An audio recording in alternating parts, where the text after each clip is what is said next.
Clinical psychologist Petunia Lenono says congregants often defend the deeds of their spiritual leaders out of fear. Producer Sebe Buthelezi and cameraman Tshepo Dhlamini spoke to an Ulundi pastor's dedicated disciples about accusations that he's been preying on young women in the church. One of the pastor's loyal followers demanded that his accusers provide proof of the abuse. In recent years, the country has been inundated with headlines of popular pastors accused of sexual crimes. Last year, Cape Flats pastor Keith Bird appeared on 4 counts of rape at the Western Cape High Court. Then in November, a church was burned down in Bronkhorstspruit after the pastor was accused of rape. And on our TV screens, South Africans watched in shock. At the time, I was 14 years old. As Cheryl Zondi described in detail the abuse she'd allegedly suffered at the hands of disgraced pastor Timothy Omotoso. Both Zama and Lubanzi say such reports make their recovery more difficult. Ukwenzakala kwayo yonke lento kungi-affecte kakhulu because ningisindisiwe kakhulu nengikholwa ebile ningajoli, but then after into eyenzekile ingishintshile angisesiye lo muntu ade ngithi nguye. One ningaphuza utshwala, but no, the way ngiphuza ngakhona angisayi understand. Two, angiyiboni ngena ibandla enomfundisi wesilisa because angibathembi. I'm depressed. Ngithatha medication depression. Ngiyasika ngenza yonke into because ngifuna ukukhipha lobuhlungu obungaphakathi engabuswayo. Despite the multiple allegations of rape made against their pastor, congregants like Thembi Manqele say they remain loyal to the man of God.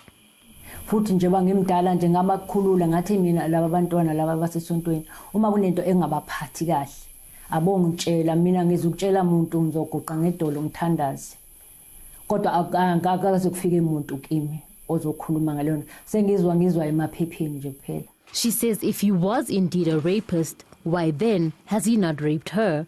Futhi kwaze kwafika ke nakimi omunye engitshela ukuthi ena nezalukazi ukuthi akayishiyi. Mina ngimdala ngaka nje ubaba akaze ekhulume nento ebheke eceleni akaze ngimbona akaze ngimuzwa.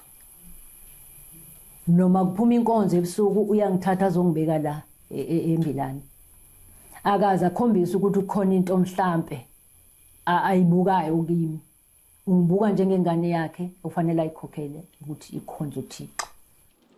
Psychologist and religious expert Petunia Lenono says perpetrators choose a specific type of victim. If you're looking at, especially in the church, you know, what kind of victims are there that maybe pastors may prey on? You're looking at somebody who is vulnerable, you know, somebody who is gullible, somebody who just takes everything that the pastor says as it is. Mangithi ngizotshela abantu bangitshela ukuthi awuwa nawubhekile ubani uzobelieve.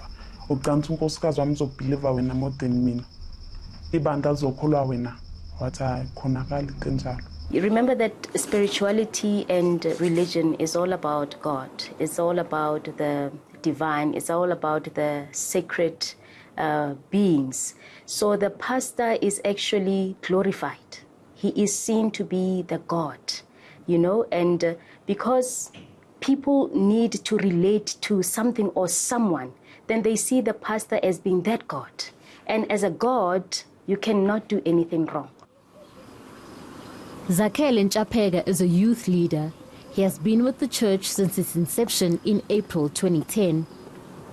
He has a very close relationship with the pastor, and he, like Thembi, believes in his innocence. Besingakaze sikhulume naye because nambe into ebengizwa nje ikhulunywa ngabantu. Into izwa nje ikhuluma ngabantu emoyeni. So ungayithola umuntu ozochazela nje akutshela yonke into ukuthi kwenzakalani. Njengomphathi wabo nje akekho umuntu oke wafika kimi kubantu abasha wabeka udaba oluthile. Nanoyedwa akekho. Barusuke wabuza. No kubantu abasha. No akaze ngibuze kumuntu. He says he has never met anyone who touched his spirit like the pastor has. Bengibeza abanye bafundisi beshumela so ayikho into engithitha kodwa the day ngihlangane naye shumela khona into eyenzakalayo nje kimi emoyeni wami. Lubanzi says it's his very knowledge of the Bible that he uses to manipulate his victims into silence. Engisabisa ngezwi likaNkulunkulu ukuthi ngizohlanya, he is a man of God. Touch not my anointed one. Zakele says even if the girls were to approach him with their allegations, he would need a lot of convincing. So kungancika ekutheni ubufakazi anabo bungakanani. Umfundisi na umcela ngobufakazi ukuthi akenza ngalotho. Because angithi umfundisi ngimkhulumela iside mina engilazi ngayo. Iside engimazi indlela yiyo aphila ngayo phambi kwami ngimbona. We asked Zakele what proof he would need to believe the girls. Ama recording izinto ezibufakazi angayiveza yena. So umuntu uzosedlengule bekhipha ifone record.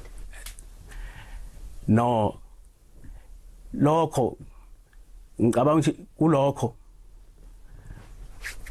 kulokho into ezifana lezo mina ngokwami Petunia says most congregants defend their pastors out of fear. So people have been made to believe that, if you do anything that is outside this church's culture or religious beliefs, then you will have a miserable, misfortunate, and hopeless life. And I think there is no one who wants to live that kind of a life. When we visited the church last month, it was evident that not everyone believes in the pastor's innocence. The church seems to have lost a significant number of members. Lokhu khona izinsolo, kukhona abanye engasababoni esontweni. Kodwa uNkulunkulu emuhle bakhona abanye abalethayo esibabonayo bengena sebezwile ngakho konke. Then sometimes ngiyabuza ukuthi the time kwenzeka yonke lento uNkulunkulu nekakuphi. Makathi ena inceku yakhe le wayineka ivumeli yenza into esokibi. When we return, police call for more victims to come forward. We requesting any other person that may have become victim to the same individual to please come forward and report the matter irrespective of how long ago the case occurred.